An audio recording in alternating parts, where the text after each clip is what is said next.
warahmatullahi wabarakatuh. Bismillahirrahmanirrahim. Alhamdulillahi rabbil alamin. Hamdan yuabi ni'amahu wa yukafi'u mazidah.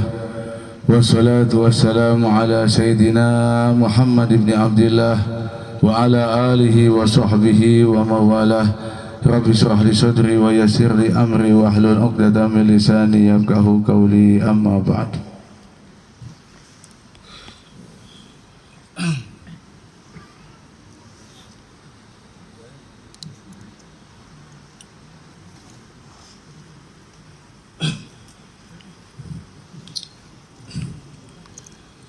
Allah berfirman dalam Al-Quran, wa'bud rabbaka hatta ya'tiyakal yakin. Pendek, singkat, padat, tapi maknanya luas. Wa'bud rabbaka hatta ya'tiyakal yakin. Dan sembahlah Tuhanmu sampai datang kepadamu al-yakin, sesuatu atau perkara yang pasti.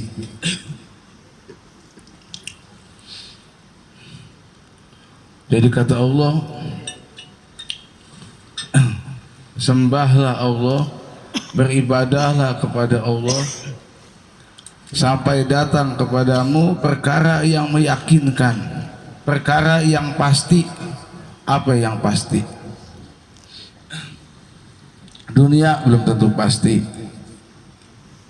pangkat belum tentu pasti, manusia belum tentu pasti. Orang dapat harta kadang-kadang besok habis, ditunggu-tunggu bakal cair, kenyataan gagal. Pangkat, jabatan, nyalon, ya lurah, bupati, gubernur, presiden, kadang-kadang nggak jadi. Jadi pejabat 5 tahun, 10 tahun selesai jadi rakyat. Terus apa yang pasti? Yang pasti adalah kematian. Jadi sembahlah, ibadahlah kepada Allah sampai datang kepadamu kematian. Jadi target ibadah itu adalah kematian. Bukan harta, bukan pangkat, bukan jabatan, bukan perempuan, bukan mobil, bukan rumah, bukan pekerjaan, bukan usaha, bukan dagangan. Tapi titik akhir dari ibadah, target ibadah adalah kematian. Tujuan ibadah ridha Allah, targetnya adalah kematian. Kalau orang target ibadah kematian, dia akan terus menerus beribadah kepada Allah, terus menerus dia akan menyembah Allah, terus menerus dia laksanakan perintah Allah, terus menerus dia jauhi larangan Allah sampai datang kepadanya kematian. Jadi nggak ada istilah berhenti di dalam berbuat baik, berhenti di dalam ibadah, pre-ibadah, itu nggak ada. Tapi ini penutupan, ya penutupan sementara. Penutupan di sini, tapi bukan menutup kebaikan, bukan menutup ibadah. Maksudnya anak tutup di sini karena untuk mengejar yang lebih dari di sini. Menutup yang satu, mengejar yang 10. Bukannya pelein yang satu. Kalau digabungin, dibarengin, nggak mungkin bisa anak kerjain karena waktu. Otomatis harus anak pilih salah satu. Tapi kalau anak bisa garap dua-duanya, anak garap dua-duanya. Karena nggak boleh menyepelekan kebaikan meskipun kecil. Karena siapa tahu di situ ada letak ridha Allah. Nggak boleh juga kita nyepelein keburukan meskipun itu kecil. Siapa tahu di situ ada murka Allah. Jangan juga kita nyepelein seseorang karena ngelihat nasabnya kita sepelein, ngelihat pangkatnya dia bukan siapa-siapa, ngelihat statusnya, keadaannya dia miskin, siapa tahu itu adalah wali min auliyaillah. Makanya ada 3 perkara yang Allah sembunyikan dari hambanya, atau Allah sembunyiin itu dari hambanya. Nggak ada satupun makhluk yang bisa tahu rahasia itu kecuali Allah Subhanahu wa ta'ala. Apa? Yang pertama adalah ridho Allah. Allah sembunyikan dalam ketaatan kepada Allah, baik yang wajib maupun yang sunnah. Semua ketaatan, semua amal-amal baik, semua amal-amal ibadah itu berpotensi mengandung daripada ridho Allah. Tapi enggak semua amal ibadah itu ada ridho Allah. Yang pasti setiap kebaikan, setiap ibadah itu mengandung pahala. Cuman ibadah yang mana nih? Kebaikan yang mana nih? Yang ada ridho Allah. Yang jelas semua kebaikan mengandung ridho Allah, tapi nggak tahu kebaikan yang mana yang mengandung ridho Allah. Makanya jangan sepelein kebaikan walaupun kecil, walaupun itu dianggap kita kecil, sepele, siapa tahu itu ada ridho Allah di situ.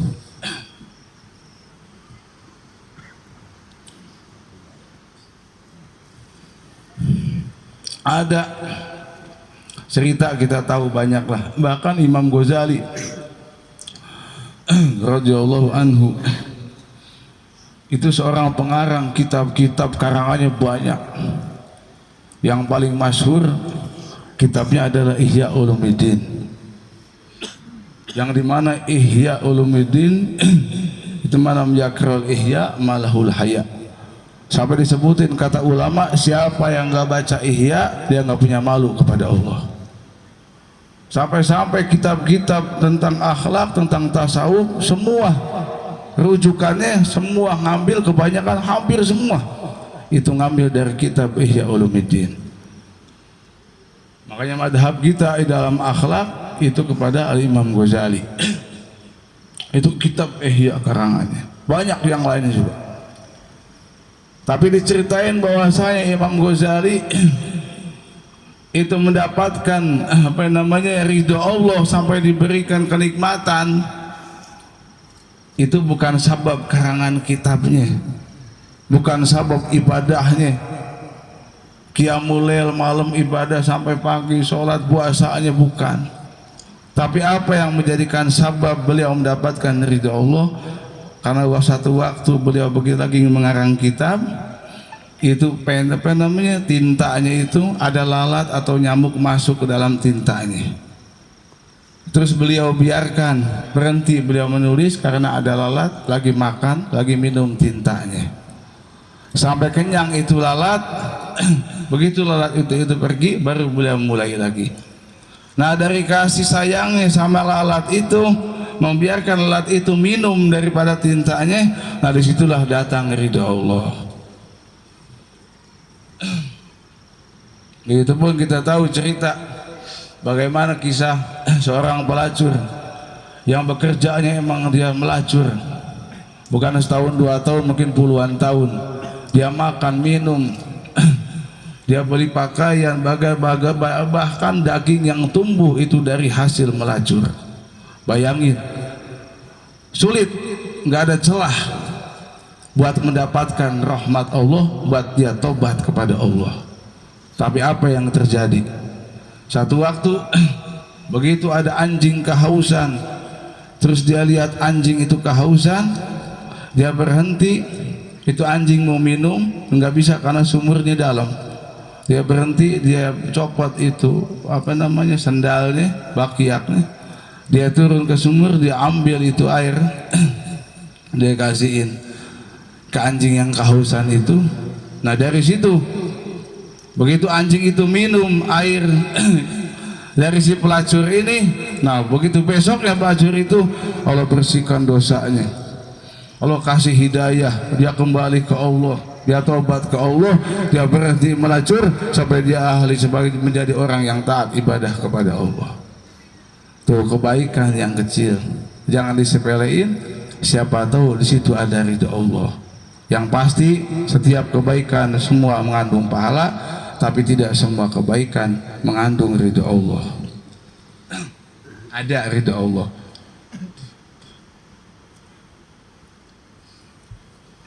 Nah, rahasia yang kedua yang Allah sembunyikan dari hambanya apa? Yaitu murka Allah. Suhtullah, murka Allah. Nah, di mana yang tadi letak murka Allah? Murka Allah ada di dalam maksiat kepada Allah. Maksiat yang mana? Hanya Allah yang tahu. Yang jelas semua perbuatan maksiat itu pasti berdosa. Semua perbuatan maksiat itu berpotensi mendatangkan murka Allah. Makanya jangan sekali-kali menyepelekan perbuatan maksiat meskipun kecil, karena siapa tahu di situ ada murka Allah. Kalau udah datang murka Allah, selesai urusan ente. Ibadah ente dari bumi sampai ke langit, dari ujung kaki sampai ujung rambut, siang malam ente ibadah, habis kalau datang turun murka Allah. Begitupun tadi, kalau datang ridha Allah, dosa ente setinggi langit, habis itu datang ridha Allah. Masalah ente setinggi langit, selesai datang ridha Allah. Tapi kebalikannya murka Allah tadi. Makanya la sogirota ma'al israr wala kabirota ma'al istighfar. Tidak ada dosa yang kecil yang dibarengi yang dilakukan dengan terus menerus. Jadi nggak disebut dosa kecil yang dikerjakan dengan terus menerus. Seribu terus dikumpulin akhirnya jadi 100 juta. Begitupun nggak ada dosa yang besar yang dibarengi dengan istighfar, dengan taubat kepada Allah. Dosa kecil dibiarkan sedikit-sedikit akan menjadi bukit, jadi banyak, jadi besar. Sok utang dikit atau ngagun. Begitu udah gede bingung, pusing, nggak bisa kebayar. Kalau udah gede ya bingung. Makanya banyak orang punya utang mau ke pinjol, mau utang ke Bang Emok. Waktu kecil dia, waktu masih kecil utangnya masih kebayar, dia nggak ngomong. Waktu masih utangnya kecil dia biasa, dia perasaan dia bisa bayar, dia masih sanggup. Begitu udah gede, nah baru dia bingung tuh, baru ngomong. Ditanya kenapa kamu bisa begini, nggak tahu, atau udah nggak sadar, tadi mah ada sedikit ini teh, dikit atau jadi banyak, nah eta. Begitu udah banyak, bingung, susah buat bayar. Nah begitu pun dosa dikit, kalau udah gede sulit ente buat berubah, sulit ente untuk membayar dosa itu. Makanya la sogirata ma'al israr wala kabirata ma'al istighfar, kata Nabi. Nggak ada yang kecil yang dikerjakan terus menerus, nggak ada juga dosa besar yang dibarengi dengan istighfar. Dosa setinggi langit, istighfar, selesai itu. Maka satu waktu ada ulama, ini ulama udah kalangan ulama, berarti udah kelasnya orang yang punya ilmu, ngamalin ilmu, ngajarin ilmu, ya itu kelas ulama.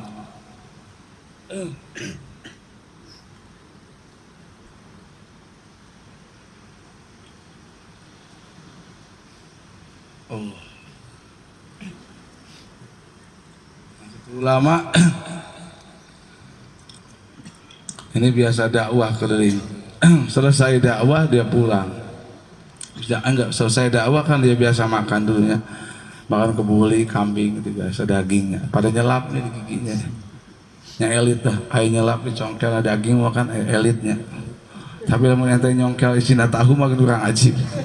Di congkel naon tahu pun kurang enak, tahu toge bang. Congkel naon pindang ya.